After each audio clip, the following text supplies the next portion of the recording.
বন্ধুরা, শীতকাল আসতে না আসতে আমাদের মধ্যে অনেকেই রয়েছে যারা পা ফাটার মতো সমস্যায় ভুগে থাকে।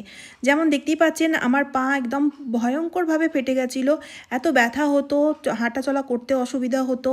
তারপরে বন্ধুরা, আমি একটা রেমেডি অ্যাপ্লাই করি। সেই রেমেডিটা অ্যাপ্লাই করার সাথে সাথেই রাতারাতি আমার পা একদম বাচ্চাদের মতো সফট, নরম, তুলতুলে হয়ে গেছে। যেই রেমেডিটি ইউজ করে আমি এত ভালো রেজাল্ট পেয়েছি, আজকে সেই রেমেডিটি আপনাদের সাথে শেয়ার করব। প্রত্যেকেই ভালো রেজাল্ট পাবেন, আর এই রেমেডিটি মহিলা পুরুষ প্রত্যেকেই ইউজ করতে পারেন। তো চলুন ভিডিওটি শুরু করা যাক। তো বন্ধুরা, এই রেমেডিটি তৈরি করার জন্য প্রথমেই আমাদের নিয়ে নিতে হবে সর্ষের তেল। এখানে 1 চামচ মতো সর্ষের তেল নিচ্ছি। বন্ধুরা, সর্ষের তেল আমাদের ত্বকের জন্য খুবই উপকারী। তার সাথে সাথে সর্ষের তেল যেহেতু গরম প্রকৃতির হয়ে থাকে, তাই পা ফাটা রিপেয়ার করার জন্য, পা ফাটা ঠিক করার জন্য সর্ষের তেলের কোনো তুলনা নেই। এবার আমাদের নিয়ে নিতে হবে ভ্যাসলিন। হ্যাঁ বন্ধুরা, এই ভ্যাসলিন আমরা প্রত্যেকেই শীতকালে ইউজ করে থাকি। অনেকে ঠোঁটে ইউজ করে থাকে ঠোঁট ফাটা দূর করার জন্য, হাত পা ফাটা দূর করার জন্য। যেহেতু ভ্যাসলিন আমাদের স্কিনকে খুব ভালো মতো হাইড্রেট করে থাকে, যার ফলে স্কিনের শুষ্কতা খুব সহজেই ভ্যাসলিনের সাহায্যে দূর হয়ে গিয়ে আমাদের স্কিনকে নরম, সফট, কোমল, তুলতুলে করে দেয়। তো এখানে ভ্যাসলিনটাকে এই তেলের সাথে প্রথমেই আমাদের ভালোভাবে মেশাতে হবে, যাতে ভ্যাসলিনটা ভালোভাবে মিশে যায়। কারণ ভ্যাসলিন দেখবেন অনেকটা চিকন ধরনের হয়ে থাকে, তাই তেলের সাথে মেশাতে একটু টাইম লাগতে পারে, কিন্তু দেখবেন মিশে যাবে। আর ভালোভাবে যেন মিশে যায় সেই দিকটা লক্ষ্য রাখবেন। এইভাবে ভালোভাবে দেখুন, দেখতেই পাচ্ছেন মিশে গেছে। যখন ভ্যাসলিনটা তেলের সাথে ভালোভাবে মিশে যাবে, এবার এক এক করে বাকি জিনিসগুলো নিয়ে নেব। এরপরে আমাদের নিতে হবে অ্যালোভেরা। তো এখানে আমি প্লান্ট অ্যালোভেরা জেলের ইউজ করছি। চাইলে টিউব অ্যালোভেরা জেলেরও ইউজ করতে পারেন, কারণ অনেকেরই কমেন্ট আসে যে দিদি, আমার কাছে তো প্লান্ট নেই অ্যালোভেরার, তো আমি কি টিউব অ্যালোভেরা জেল ইউজ করতে পারবো? হ্যাঁ বন্ধুরা, করতে পারেন। কারণ অ্যালোভেরা জেল আমাদের ত্বকের জন্য খুবই উপকারী, ত্বকের শুষ্কতা খুব সহজেই দূর করে দেয়। তো এখানে আমি দেখুন অল্প পরিমাণের অ্যালোভেরা জেল নিচ্ছি। টিউব অ্যালোভেরা জেলও আমার কাছে রয়েছে, কিন্তু যেহেতু মানে গাছের একদম ফ্রেশ জিনিসটা, এটা বেশি ভালো, তো তার জন্য আমি এই প্লান্ট অ্যালোভেরা জেলটাই নিয়েছি। এমনিতে অ্যালোভেরা দেখবেন আমাদের স্কিনকে উজ্জ্বল করে থাকে, তো তার জন্য এখানে অ্যালোভেরার ইউজ কিন্তু আপনার করতেই হবে। অ্যালোভেরা জেলটা দেওয়াতে তারপরে আমাদের ভালোভাবে মিশিয়ে দিয়েছি। মিশিয়ে নেওয়ার পরে এবার আমাদের নিতে হবে ট্যাবলেট। এখানে প্যারাসিটামল ট্যাবলেট নিচ্ছি। তো এই প্যারাসিটামল ট্যাবলেট একটা নিতে হবে। বন্ধুরা, অনেক সময় দেখা যায় আমাদের পা ফেটে গিয়ে রক্ত বেরায়, ইনফেকশন হয়ে যায় বা ঘা হয়ে যায়, তো সেই সমস্ত সমস্যা দূর করবে এই ট্যাবলেট।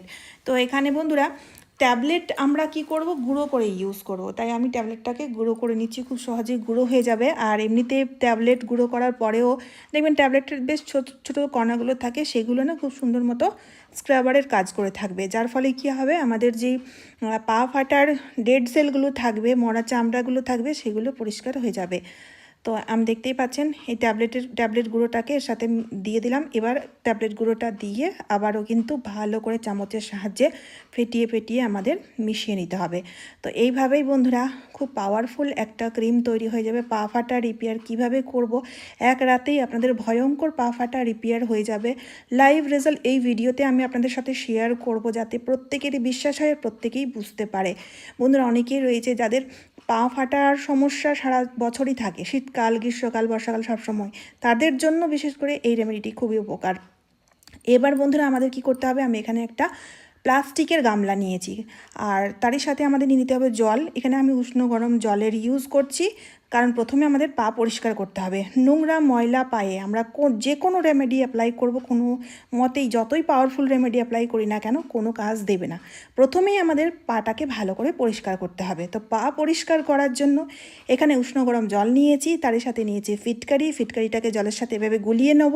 এইভাবে গুলিয়ে নিলে ফিটকারির যে গুণাগুণ সেটা জলের সাথে মিশে যাবে। ফিটকারি আমাদের পায়ের মধ্যে থাকা ইনফেকশন, ব্যাকটেরিয়াগুলোকে খুব সহজেই ধ্বংস করে দেবে, যেহেতু ফিটকারির মধ্যে রয়েছে অ্যান্টিসেপটিক গুণ। ঠিক আছে, তো কিছুক্ষণ এইভাবে ঘোরালেই দেখবেন জলের কালারটি হালকা একটু চেঞ্জ হয়ে যাবে, সাদা সাদা হয়ে যাবে। তখন বুঝতে হবে ফিটকারির গুণাগুণ জলের সাথে মিশে গেছে। ফিটকারি পাউডার থাকলে ফিটকারির পাউডার 1/2 চামচ মতো জলের সাথে দিয়ে দিন, সেটাও কিন্তু কাজ দেবে খুবই, যেটা আপনাদের সুবিধা মনে হয়। আবার আলাদা করে পাউডার তৈরি করতে হবে, তাই আমি ফিটকারিটাকে এভাবে জলের মধ্যে গুলে নিলাম। এবার আমাদের নিতে হবে 1 চামচ মতো লবণ। এই জলের মধ্যে 1 চামচ মতো সাদা লবণ দিয়ে দিচ্ছি। লবণ দেখবেন আমাদের ফাঙ্গাল ইনফেকশন দূর করে থাকে, বা অনেক সময় দেখা যায় পা ফুলে যায় শীতকালে, অনেকেই রয়েছে পা ফুলে যাওয়ার মতো সমস্যা, সেই পা ফোলা দূর করবে। লবণ যেহেতু একটা সুন্দর মতো ক্লিনার, তাই খুব সুন্দর মতো ক্লিনিংয়ের কাজটাও করে থাকবে। তারপরে অল্প একটু লেবু চিপে তারপর পা দুটোকে এই উষ্ণ গরম জলের মধ্যে ডুবিয়ে রাখুন মোটামুটি 10 মিনিটের জন্য। এতে দেখবেন বন্ধুরা আপনাদের সারাদিনের ক্লান্তি দূর হয়ে যাবে। আর তারই সাথে সাথে পা ফাটার যে মরা চামড়া সেইগুলো সফট হয়ে যাবে। পায়ের মধ্যে কোনো রকম কোনো ইনফেকশন থাকলে সেই ব্যাকটেরিয়াগুলো ধ্বংস হবে, বা পা ফোলার মতো সমস্যায় ভুগছেন সেটাও দূর হয়ে যাবে। অনেক রকম উপকার পাবো আমরা যদি এই রকম উষ্ণ গরম জলের ইউজ যদি আমরা করতে পারি। দেখবেন খুবই আরাম পাবেন, বিশেষ করে রাত্রেবেলায় যদি করতে পারেন তাহলে ঘুমও ভালো হবে আপনাদের। তো বন্ধুরা আপনারা হয়তো দেখে থাকবেন, আমরা যখন পার্লারে যাই, পার্লারে গেলে যখন আমরা পেডিকিওর করাই, তো সেক্ষেত্রেও কিন্তু জলের মধ্যে পা ডুবিয়ে রাখে। তার কারণটাই হচ্ছে যে এই যে মরা চামড়াগুলো রয়েছে না, ডেড সেলগুলো রয়েছে, এগুলো নরম হয়ে যায়, নোংরাগুলো সফট হয়ে যায়, খুব আরাম পাওয়া যায়, রিল্যাক্স হওয়া যায় খুবই। এবার আমাদের যে কোনো স্ক্রাবার নিয়ে স্ক্রাব করতে হবে। আমার কাছে এরকম নেট ছিল, অনেকের কাছে স্টোন থাকে, ঝাঁঝালো ইট থাকে, যাই থাকুক না, যেটা দিয়ে আপনারা পা ঘষেন মেনলি সেটা দিয়ে ভালোভাবে ঘষে ফেলুন। এতে মরা চামড়াগুলো উঠে যাবে, নোংরাগুলোও পরিষ্কার হয়ে যাবে। এইভাবে পরিষ্কার করলেই দেখবেন 70% আপনাদের পা ফাটা পরিষ্কার হয়ে যাবে। তারপরে আবারও আমি কিন্তু জল দিয়ে ভালো করে পাটাকে ধুয়ে নিয়েছি। ধুয়ে নেওয়ার পরে মুছে নিলাম টাওয়েল দিয়ে, দেখতেই পেলেন পাটাকে মুছে নিয়েছি। মুছে নেওয়াতে দেখতে পাচ্ছেন বন্ধুরা পা ফাটা কতটা রিপেয়ার হয়েছে, কিন্তু এখনও কিন্তু ফাটা রয়েছে। তো এই ফাটাগুলোকে রিপেয়ার করার জন্য এখানে এই যে মিশ্রণটি তৈরি করেছি। আবার অনেকেই রয়েছে যাদের প্রচুর পা ফেটে যায়, তো সেক্ষেত্রে তাদের তো অ্যাপ্লাই করতেই হবে, তার সাথে সাথে আমিও অ্যাপ্লাই করছি। আর সকালবেলায় উঠে আমি আপনাদের দেখাবো কতটা দুর্দান্ত রেজাল্ট পাওয়া যায়, একটা দাগ থাকবে না গোড়ালির মধ্যে।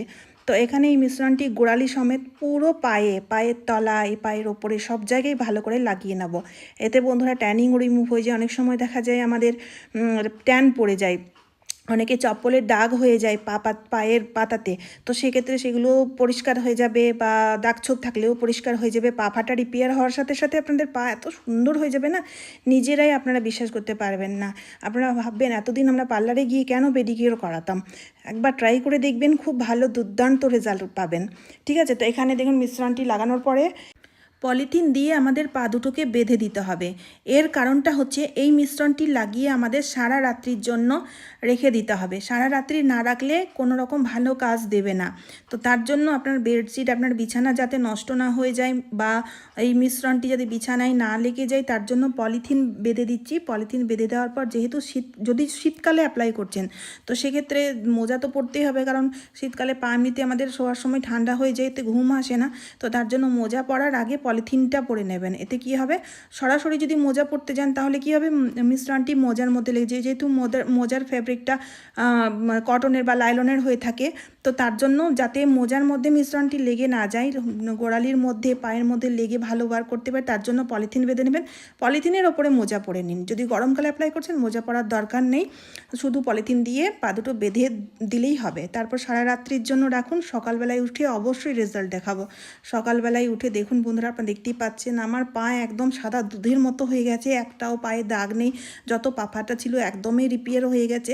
এক রাতেই এরকম রেজাল্ট পাওয়া গেছে। বিশ্বাস করুন বন্ধুরা, অবশ্যই ট্রাই করবেন, ট্রাই করে আমাকে ফিডব্যাক দেবেন। অবশ্যই আমি আপনাদের ফিডব্যাকের অপেক্ষায় থাকবো। তো চলুন আজকের মতো এই পর্যন্ত। আশা করছি এই টোটকাটি এই শীতকালে বিশেষ করে আপনাদের প্রত্যেকেরই খুব কাজে দেবে, তাই ভিডিওটি শেয়ার করতে ভুলবেন না। তার সাথে সাথে চ্যানেলটিকে সাবস্ক্রাইব করে অবশ্যই আমার পাশে থাকবেন। তো চলুন আবারও দেখা হচ্ছে অন্য কোনো নতুন ভিডিওতে। টাটা বন্ধুরা।